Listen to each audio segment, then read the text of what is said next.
So now this scan has come through to the iPad.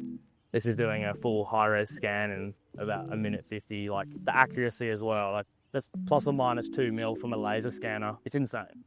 I'm Connor Buckle. I'm the scanning technician. We are here in Coburg scanning the slab, and from this, I will be able to produce like a slab flatness report, slab levelness report, a slope analysis. You get a full slab report. BIM models are what should be there, where the point cloud, the scan is what is there. So this is just building it roughly, and then in the office, I'll tighten it all up and give us the best accurate data. It saves everyone time, money. It's an amazing piece of equipment. This wall is also interesting that this was one of the first things I was out here to scan was this wall before anything had started, just to make sure it's safe to stay there and it's not sloping because of all of the construction that's going on.